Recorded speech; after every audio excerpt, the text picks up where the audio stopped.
చిన్న ఇంజెక్షన్ ద్వారా మోకాలు మరియు నడుము నొప్పులకు దీర్ఘకాలిక పరిష్కారం. డాక్టర్ ప్రకాష్ గుడిపూడి. సంప్రదించండి. Allieds pain and pain management centre, Hyderabad. ఇప్పుడు భూటాన్ ఉంది, ఫిన్లాండ్ ఉంది. అక్కడ అవి గొప్ప అమెరికా లాగా లేదా ఇంగ్లాండ్ లాగా ధనిక దేశాలు కాదు, కానీ అక్కడ ప్రజలు హ్యాపీనెస్ ఇండెక్స్ అంటారు దాన్ని.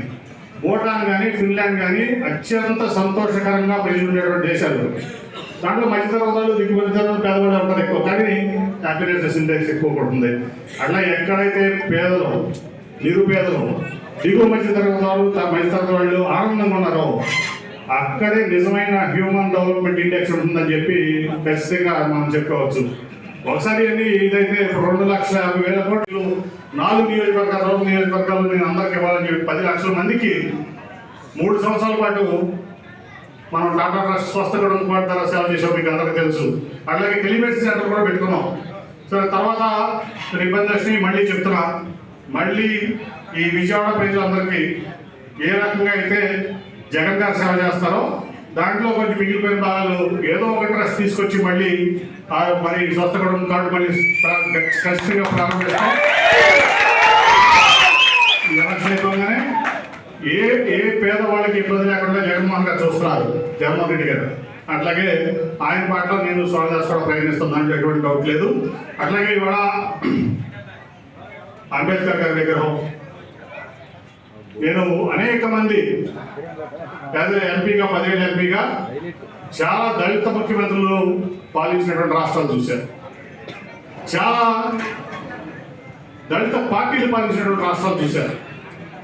కానీ 206 అడుగులు అంబేద్కర్ గారి విగ్రహం ఏదైతే బడుగు బలహీన వర్గాలకు ఆశాజ్యోతి, ఈ భారతదేశంలో పేద ప్రజలు బాగుండాలని కోరుకున్నటువంటి వ్యక్తి ఉన్నాడు. ఆయన విగ్రహం రాష్ట్ర నడిబొడ్డులో, విజయవాడ నడిబొడ్డులో బ్రహ్మాండంగా చేసి దాన్ని ఆవిష్కరించినటువంటి వ్యక్తి మన జగన్మోహన్ రెడ్డి గారు. నిజమైన అంబేద్కర్ గా ఉన్నారంటే ఈ దేశంలో అది కేవలం అది మన ముఖ్యమంత్రి జగన్మోహన్ రెడ్డి గారు. అట్లా ఇవాళ ఆయన నా పిల్లలు ఎట్లా చదువుకున్నారో పేదవాళ్ళ పిల్లలు కూడా అట్లా చదువుకోవాలని ఒక ఆశయంతో ఇంగ్లీష్ మీడియం పెట్టారు. అట్లాగే ప్రతి పేదవాడు కూడా ధనికుడు ఎట్లా అయితే స్వామిదాస్ గారి డబ్బులు ఉన్నాయా లేదా జగన్మోహన్ రెడ్డి గారు అలా నువ్వు పని చేయ నేను చూసుకుంటానని చెప్పి పంపించాడు. అదే చంద్రబాబు నాయుడు పనికిరాని కొడుకు లోకేష్ స్వామిదాస్ గారు పనికిరాడు, జవహర్ గారు పనికిరాడు అని చెప్పి ఎవరో డబ్బులు ఇస్తానని చెప్పి ఒకరిని పంపించారు. అతని దగ్గర డబ్బులన్నీ అవి చేశారు, మొత్తం ఇచ్చారు. మన సభలో అతను పని క్లోజ్ చేశారు. ఇప్పుడు కొత్తగా ఎవరో ఆడపేర్లు ఏడపేర్లు మళ్ళీ వాళ్ళ దగ్గర డబ్బులు ఉన్నాయంట, వీళ్ళ దగ్గర డబ్బులు ఉన్నాయంటే ఎదుగుతున్నారు. ఇదే పని, ఎవరి దగ్గర డబ్బులు ఉన్నాయి, ఎవరి దగ్గర లాభం అని చెప్పి తప్ప 30 ఏళ్ళు స్వామిదాస్ పనిచేశాడే, నా కోసం నిస్వార్థంగా ఉన్నాడే. ఇట్లా అవమానపరచొచ్చా స్వామిదాస్ అని చెప్పి ఏ రోజైనా అనుకున్నాడు ఆయన? నా కోసం ఆస్తులని కరతీస్తాడే, చేసిన దాని వ్యాపారాలు ఆపుకున్నాడే. 2019 నుంచి ఎన్ని అవకాశాలు ఇచ్చినా నిబద్ధతగా చివరి వరకు నువ్వు ఇబ్బందుల్లో ఉంటే కూడా నీతో ఉన్నాడే. అది ఆలోచించిన చంద్రబాబు నాయుడు నన్ను స్వామిదాస్ రౌడీలతో పడిస్తాను రెడీ అయ్యారు. అంటే నీ కోసం మేము మా ప్రాణాలు పెడితే మా పిల్లలు కూడా కాదు మా ఆస్తులు అనుకుంటే ఇంతటి గౌరవం మా చంద్రబాబు నాయుడు గారు లోకేష్ ఇచ్చారు. కాబట్టి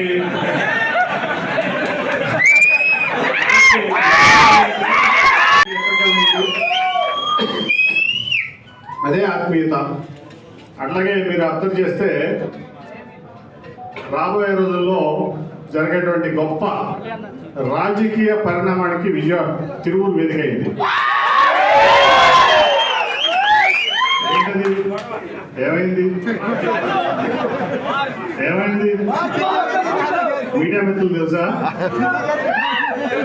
చంద్రబాబు నాయుడు రాజకీయ సమాధికి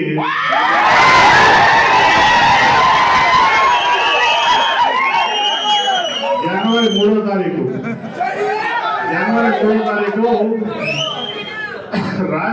చంద్రబాబు నాయుడు యొక్క రాజకీయ సమాధికి తిరువూరులో పునాది పడింది. అర్థమైందా? ఏమైంది? చంద్రబాబు నాయుడు రాజకీయ భవిష్యత్తుకి రాజకీయ సమాధికి జనవరి 3వ తేదీ తిరువూరు టౌన్లోనే పునాది పడింది. మళ్ళీ అదే తిరువూరు టౌన్లో నేను సోమదాస్ మాట్లాడుతున్నాను. ఇవాళ 8వ తారీఖు 25. ఆ రోజంతా జనవరి 3, 22 రోజులు మాత్రమే. 22 రోజుల్లో దేవుడు చంద్రబాబు నాయుడు రాజకీయ జీవితాన్ని సమేత చేయబోతున్నాడు. ఆ రోజున చంద్రబాబు నాయుడు గారు 7వ తారీఖున తిరుమలలో సభ పెడతాము. దానికి సన్నద్ధ సమావేశం కోసం రమ్మంటే నేను విజయవాడ నుంచి వచ్చాను. సోమదాస్ గారు కూడా అటెండ్ అయ్యారు. ఆ రోజు చంద్రబాబు నాయుడు గారి పనికిరాని కూడా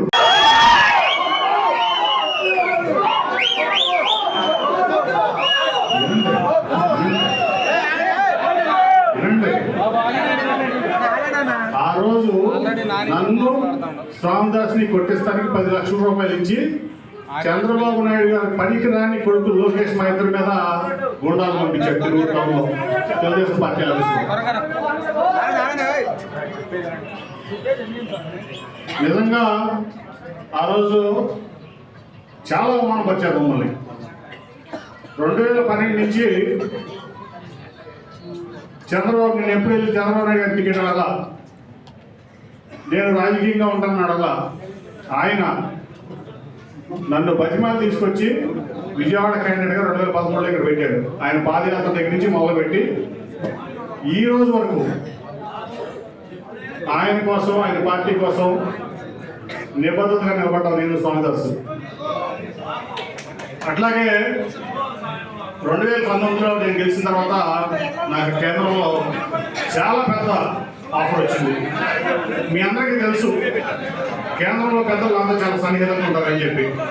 ఈ పార్లమెంట్లో అందరికీ, రాష్ట్రంలో అందరికీ తెలుసు. అయినప్పటికీ నేను చంద్రబాబు నాయుడు గారి పార్టీలో గెలిచాను. చంద్రబాబు నాయుడు గారికి అండగా ఉండాలి ఈ సమయంలో, నేను ఒక్కడే ఉంటాను విజయవాడలో అని చెప్పి ఆయన కోసం నేను అండగా ఉంటే నా ఆస్తులన్నీ అమ్ముకుని, నా వ్యాపారాలు మానుకుని, ఇవాళ నేను అమ్ముకున్న ఆస్తులు హైదరాబాద్లో ఇందాకే సోమదాస్ నేను లెక్కేస్తున్నాను 2000 కోట్ల రూపాయలు. ఇవాళ చంద్రబాబు నాయుడు గారి పార్టీ కోసం నేను అమ్ముకున్న ఆస్తుల విలువ ఇవాళ, అంటే ఆ రోజు నేను అమ్మిన రోజు విలువ కాదు, ఈ రోజు 2000 కోట్ల రూపాయలు. వ్యాపారం మానుకున్నా, చంద్రబాబు నాయుడు చేసింది కాదు అది. అట్లాగే మనం కంచించాలందుకే ఫ్లైఓవర్ వేయించుకున్నాం. అట్లాగే మనకి ఏది కావాలంటే అది కేంద్రం నుంచి విజయవాడ పార్లమెంట్ చేసాం. అట్లాగే రతన్ టాటా గారిని తీసుకొచ్చి నా పరిచయాలు ఇవన్నీ కూడా పాత పరిచయాలు, నేను ఎప్పుడు నా సొంతానికి వాడుకోవాలి. గడ్కరీ గారైనా రతన్ టాటా గారైనా నేను నా ప్రజలకు వాడాలి ప్రతి నా పరిచయం అని చెప్పి ఆ రోజు చేస్తే చంద్రబాబు నాయుడు గారి కొడుకు చంద్రబాబు నాయుడు గారు కలిసి మా ఇద్దరి మీద కూడా, సోమదాస్ మీద నా ఇద్దరి మీద ఆడినటువంటి రాజకీయ పరిణామంలో ఖచ్చితంగా వాళ్ళు బలవబోతున్నారు. అట్లాగే నేను ఇండిపెండెంట్గా పోటీ చేద్దాం అనుకున్నా.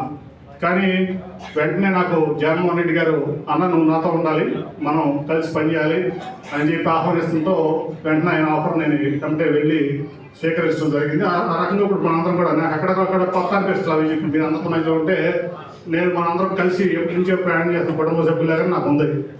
కాబట్టి నేను చెప్పేది ఏంటంటే, నా భావజాలం అట్లాగే జగన్మోహన్ రెడ్డి గారి భావజాలం కూడా, నేను రతన్ టాటా గారిని తీసుకొచ్చి పేద ప్రజలకు సేవ చేశాను.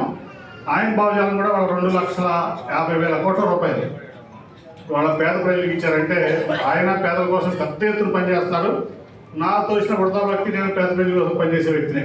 ఈ ప్రాంతం కోసం, ఇక్కడ ఉన్నటువంటి పేద ప్రజల కోసం పనిచేసేటువంటి మా ఇద్దరు భావజాలు చాలామంది నన్ను భయపెట్టారు. మీకు జగన్ గారికి మీరు ముక్కుసుడిగా ఉంటారు, ఆయన ముక్కుసుడిగా ఉంటారు, అట్లాగే మరి మీ ఇద్దరికి సెట్ అవుతుందని. ఆయన ముక్కుసుడిగా ఉంటారు, నేను ముక్కుసుడిగా ఉంటారు కాబట్టి సెట్ అవుతుంది, చంద్రబాబు మోసం చేయలేదు కదా మేము అని చెప్పాను. చంద్రబాబు గారు నమ్మించి మోసం చేసే వ్యక్తులు కాదు, ఆయన మోసం చేయడం, నేను మోసం చేయదు. ఆయన ఉంటే అన్న నువ్వు తప్పు చేస్తా ఉంటాడు, లేదా నాకు ఇది కావాలని నేను అడుగుతాను. కాబట్టి మా ఇద్దరికి ఎక్కువ సెట్ అవుతుందని నేను అనుకున్నాను అని చెప్పి చాలా మందికి చెప్పడం జరిగింది. అట్లాగే నేను పెద్ద క్యాస్టిస్ట్ని కూడా కాదు, నేను కులాలకి మతాలకి లేకపోతే దీనికి ప్రాధాన్యత ఇచ్చే వ్యక్తిని కాదు. మొదటి నుంచి కూడా మీరు చూసే ఉంటారు మా కేసు భవన్లో దాదాపు 2013 జనవరి నుంచి కూడా నేను 2013 జనవరిలో టీడీపీ అభ్యర్థిగా ఎంపీ అభ్యర్థిగా ఫస్ట్ టైం తిరువూరు వచ్చి రావడం జరిగింది. ఆ రోజు నుంచి ఈ రోజు వరకు కూడా తిరువూరు అంటే నాకేదో సొంత ఇంట్లో వచ్చినట్టు ఉంటుంది. ఆ రోజు టీడీపీలో ఉన్నా, ఈ రోజున వైసీపీలో ఉన్నా, నాకెప్పుడు కూడా ఎందుకో విజయవాడ సిటీ తర్వాత, నేను పుట్టిపోయిన విజయవాడ సిటీ తర్వాత మరిన్ని వీడియోస్ కోసం ఛానల్ ని సబ్స్క్రైబ్ చేయండి, లేటెస్ట్ అప్డేట్స్ కోసం వాట్సాప్ ఛానల్ ని ఫాలో చేయండి అండ్ లింక్ డిస్క్రిప్షన్ లో ఉంది.